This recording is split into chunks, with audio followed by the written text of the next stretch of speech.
Alrighty, Sharp Customs.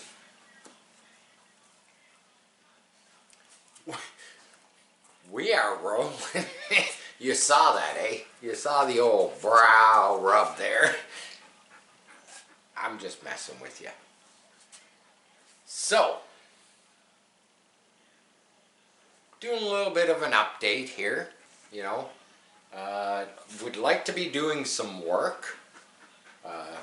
You know, I like showing stuff that I do, but you know, I want to keep everybody informed. I want to keep everybody updated.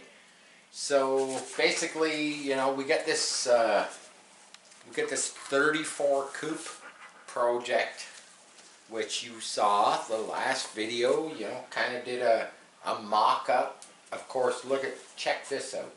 Check this out. I made. Basically, I'll get rid of this. This is a 3D print. This is a 3D print that I got from I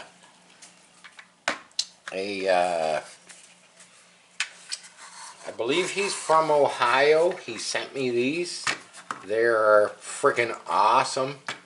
I built a block.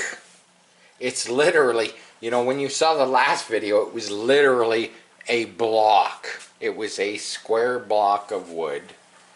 So I built this to scale. I rolled out one of my small block Chevys on the cart and took measurements, and then basically I created this.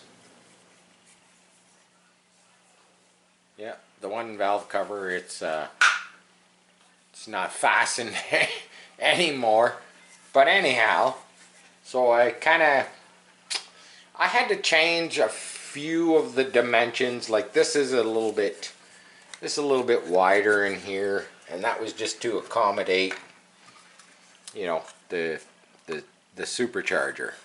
So it sat in there like so, because this scale is like maybe just a smidge bigger than it should be, but all in all, it looks pretty rad, I think. So anyhow, the reason why I'm showing you this this wooden block is because I built it to basically create what we've got here. Is we've got two pieces. So basically I molded fiberglass off of that wooden block. This is the lower section. We've got the oil pan, you know, we've got the side of the block.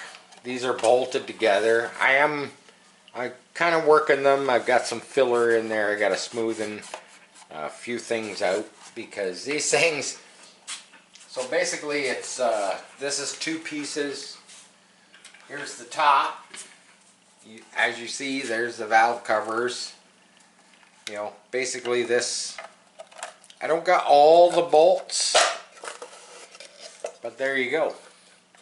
That's the whole kind of small block. The whole idea is so that I can mold. Yes, I have a hole cut in the top here, and the reason is so that I can basically mold the lower half, and I can fiberglass. Yeah, not mold. I can fiberglass the bottom, I can fiberglass the top, and then I can put them together like so, because I can't do it in one piece without an access point to basically get at where these two pieces join. That's my access. My access is through basically where this is going to sit. So I get in there and I can fiberglass it, and then when I pull these four pieces away from the block, I'll have a hollow block. And you know, in the last video I said we can hide some stuff down here in this fiberglass, you know, call it a small block Chevy. You could alter it around. You could make it look like whatever you wanted to make it look like. You know, I could put you know, holes in the top of the valve covers, and I can make it look like a Hemi if I really wanted to. You know, just different options, really. And I've always wanted to do this, and I'm telling you that this, I'm going to just set these aside. Creating this, every single piece of this, I would love to kind of pull it all apart, but it's all glued together, like, you know, it's like this. It's like the valve cover.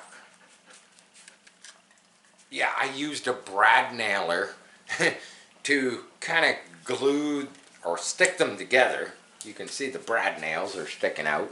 And I used some, one of my favorite glues, Gorilla Glue. But if you saw how many pieces I made and cut, you know, it's like the timing cover. It's like the timing cover. Like that was its own little piece, and then I put another little piece of it. And this is all, believe it or not, this is all wood. The oil pan was like 3 pieces of plywood laminated together. These pieces are separate. There's many pieces to basically, you know, kind of create this thing. Hey, that's me talking to the Mad Max. He's getting a little bit out of hand, and we have to do that every now and then because, you know, he's still a baby. He's an awesome shop dog in most cases. He's awesome. Here, you want this? You want the small block Chevy? Here, look at this. Watch this. Watch this. I'm gonna give him. Get the small block Chevy. Get the small block Chevy. He will chew that. There you go. He will chew that to pieces. See, now that right there. There you go, look, there's a dog chewing on a small block Chevy. It's literally a block of wood. Yeah, I don't know how good that is for him. You know, it's got like some Bondo and some primer and stuff. He won't bother with it. He won't bother with it. Back to the video. So we've got the molds made for the 34 Chevy for the fakey motor. You know, I just thought it was kind of a cool thing. I've always wanted to kind of produce it where I can put maybe the battery, the receiver, maybe even the steering servo inside the small lot. You know, thought it was kind of a neat idea. Have always wanted to do it. Finally got around to doing it. Only took me a day to make that thing that he's chewing to pieces right now. But we're going to move on. We're going to move on. And we're going to talk about some alloy. Some alloy wheels. So basically, you know, older videos, you see me basically making these alloys, you know, pouring the aluminum. Like this thing's like, I don't know what it is, man. This thing's like 2.5, maybe 3 pounds. That's like a raw, almost a raw pour other than the outside's been machined. And then we get to this point with the flanges, and basically I gotta keep a short video. Like I always say, I was trying to mock off of these, you know, these plastic wheels, because a lot of the vehicles that I build or buy, they have these little, you know, plastic wheels. They're, you know, they got 4 bolts that hold them to the hub. The Racos, Bishop Racing products. They're kind of all the same, and that was where I was always going with kind of these alloys here, and they were supposed to be for my GT40, and I've yet to finish them. I did basically got this one with a star, a 4-way star, but then I was like, well, I kind of like the, you know, kind of like the holes. I don't know what. I guess this reminds me of like a drag light. You know, reminds me of a drag light. Can't say that the 4-point star. It'd have to be 5 points, a 5-point star to be like a pro star. But yeah, so I got all my inserts, you know, to do the more of a drag light look, and then it was kind of like I kind of changed my mind with the GT40 because it's not really the GT40 style. You know, the GT40 style had more of like what's on there, but with a knockoff center, like a 3-point knockoff center. And you saw that in other videos too. I made a couple resin knockoffs that were just kind of stuck in there, and you know, they suited the purpose. Eventually I would like to make some 3D. I'd love to do them out of alloy.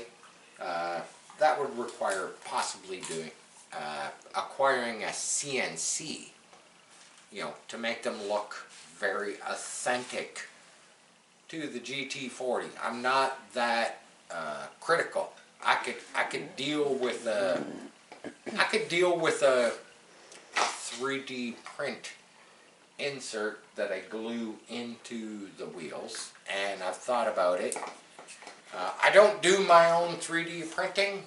I think in the future I'm gonna start. You know, 3D printers, why not? Why not try it? It's something new.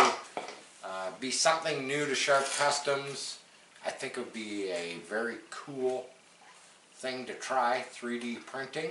I've been thinking about it, and yeah, we're probably going to go down that road. Anyhow, with the alloy wheels, so today, basically, I've been doing a little bit of machining on the lathe, and as you can see, I got these, I don't know what you want to call them, cylinders. These 5-inch, 3.5 OD. These are going to be dragster wheels. Believe it or not, I had somebody inquire me through, you know, Facebook, Messenger, what have you, with the guys down in, I'm not going to say what I normally say, but I'm going to say that there's a bunch of guys down in the U.S. and they're all from all different walks of life. They're from different states. They're from anywhere from Chicago, you know, Detroit, New York, you know, Philadelphia. There's a group of guys, and they run these frickin' 1/5 scale frickin' dragsters. They are frickin' awesome. That's all I'm gonna say. And I had a guy actually contact me and want me to make him a set of 5-inch, you know, dragster wheels. And of course, you know me, I'm up for the challenge. So basically, that's where I'm at. I've got these turned down, and the idea is to, this is the center. That's what the center is going to look like. These are I'm going to machine, you know, the back side, and then my whole idea is to I would love to show this, but the tolerances with this machining are so, they are so close, because the idea is to freeze the center, warm up the outside, drop this down into the machined flange, and then just let it naturally do its thing. Now, if there is a failure, if there is a failure there, you know, this is a pretty good piece of alloy, and so this is my mock-up right here. This is kind of what the center is going to look like. It's going to be in the middle, so zero offset. This is going to be in the center, inside there. I've got my two pieces here. I haven't totally completed them yet because I'm still kind of experimenting. This was a template I did for, you know, could be for myself. I don't know if I would ever do anything, you know, like that's 5 inches. Okay, that's 5. Yeah, let's put this wheel. Let's do a comparison. Let's dump those out.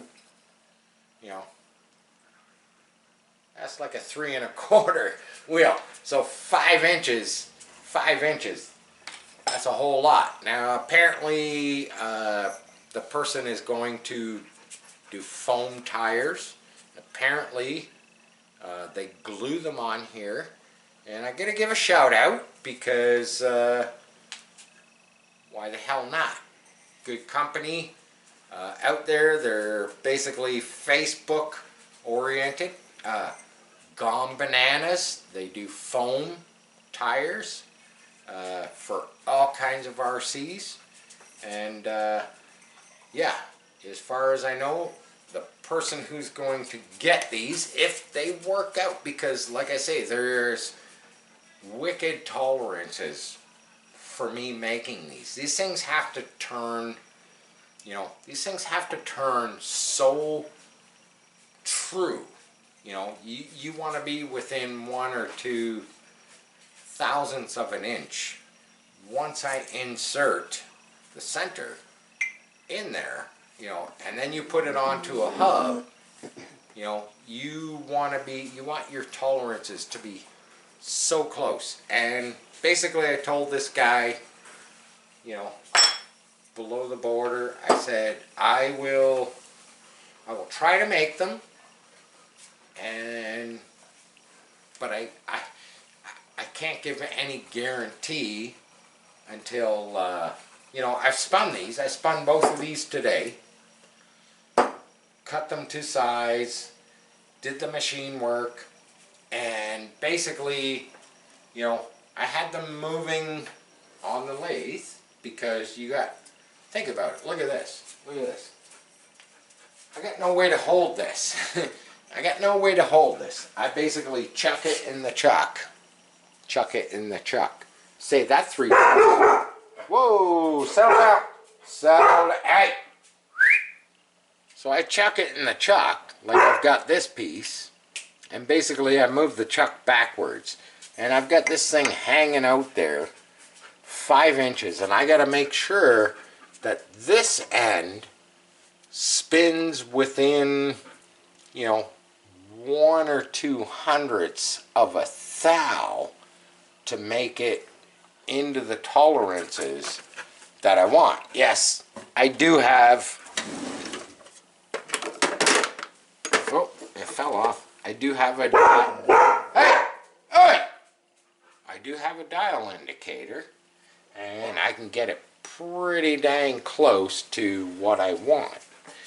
So my idea, you're probably wondering, well, how are you going to do the center? You know, how you can put the center in a hollow, kind of a hollow tube. So basically similar to how I did the other alloys. And this one, I'm going to take it, I don't want to take it out of here because it's all set up, but I have machined it. And this is just an experimental piece. And basically, so loosening it tightens it because the chucks are backwards. So we'll tighten it to take it out. And what I've done is, as you can see here, I don't know if the camera can get it, so I've machined in a little tiny flange. Just a little itty bitty flange. Okay, now my tolerances are, we're working within about 5/1000ths of an inch. And so I have some pieces, believe it or not, I have some pieces in the house, inserts. They're in the freezer in my basement, and I am freezing them. I would love to show you, but they haven't quite been in there long enough. I've kind of been experimenting all day. I had a piece in for about 6 hours, and then I check it. Basically, I check it with the vernier compared to my template here. I have 2 of these, and so this is my template. And basically, so this one I check with the vernier, and basically it's doesn't really matter what the overall number is, but I'm going to tell you this one measures at 30 thousandths over, you know, whatever the number is. The number doesn't matter, but it measures 30 thou over. It's 3.1 30 thou over. Okay, now I put one in the freezer. It was in the freezer for a few hours, and then I measured it with the vernier, and it was 3.120. So I knew that I had shrunk it roughly 10 thou.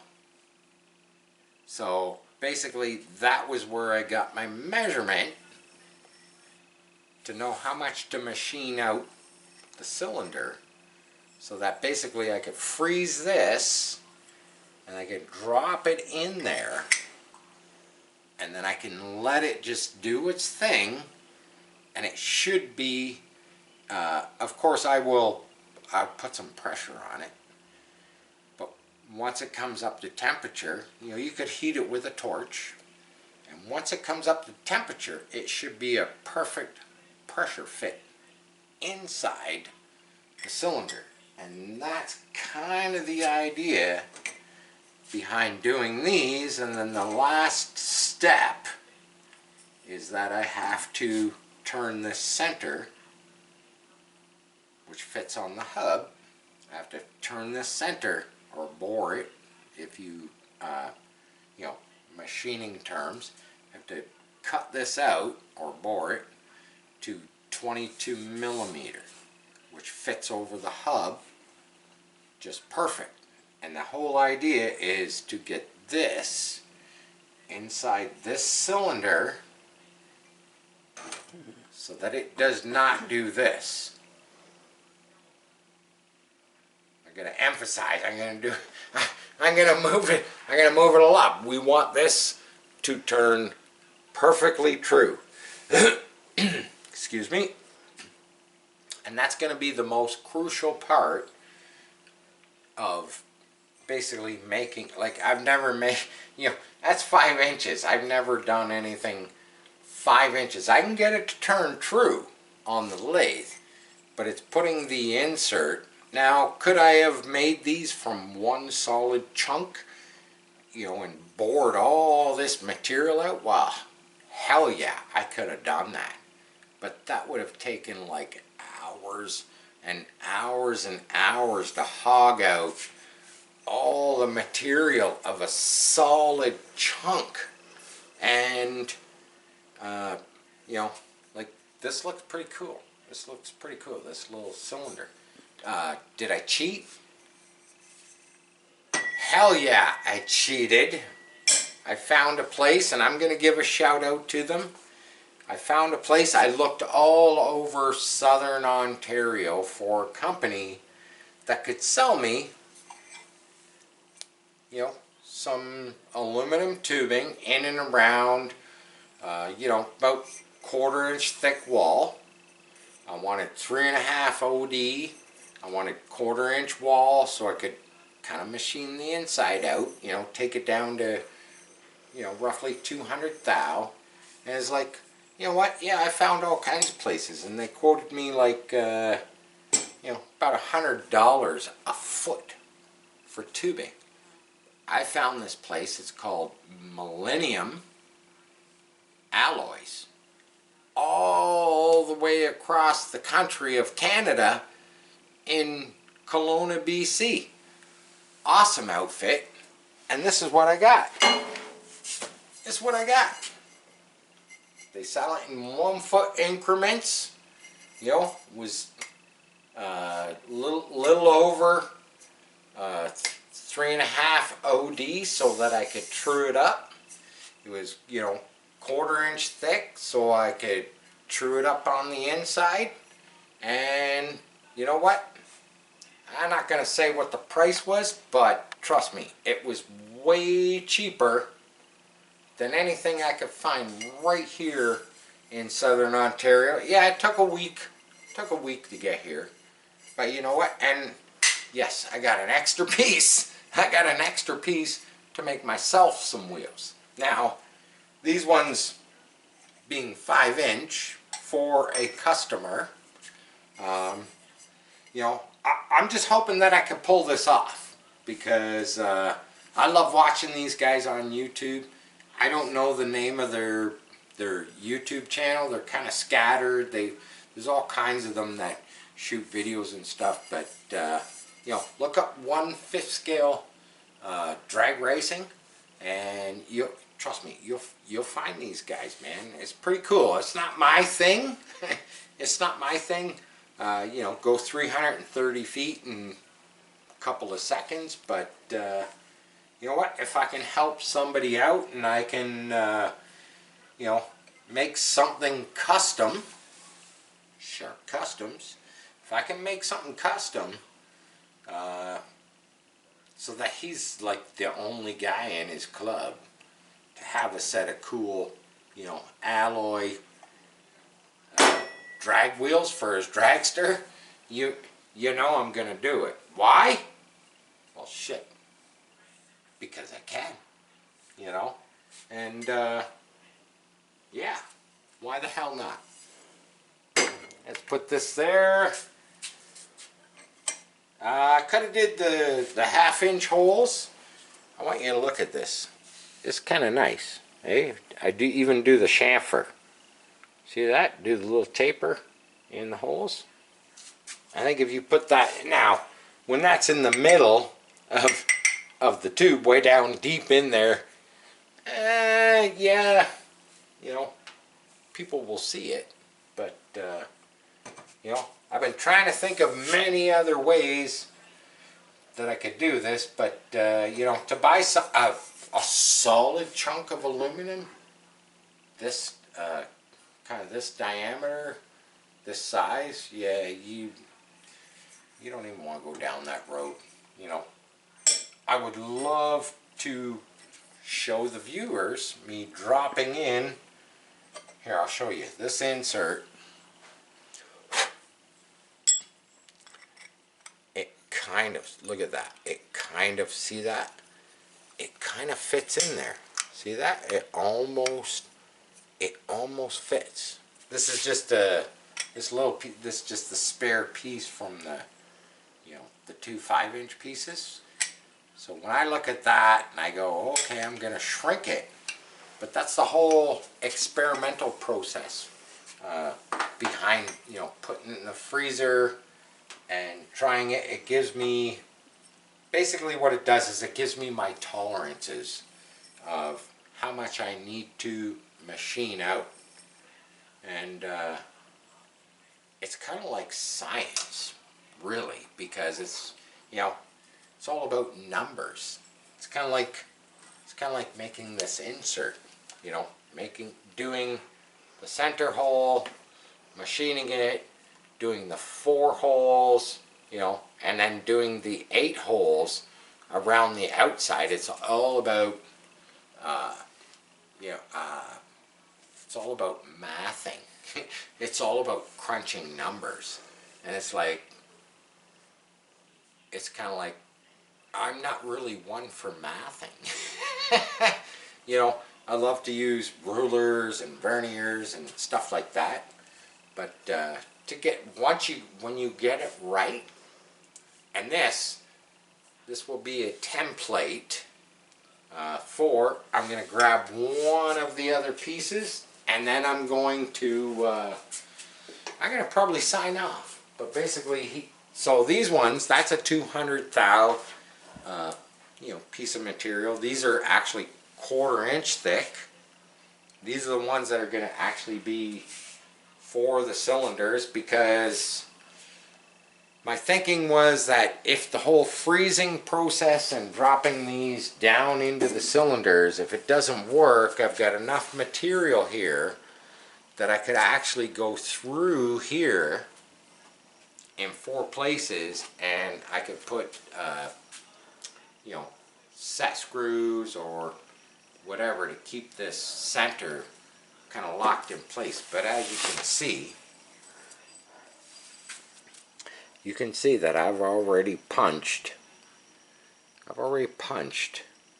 the 8 holes to make these look like the other ones. So there you have it. A little update, a little more that's going on with Sharp Customs.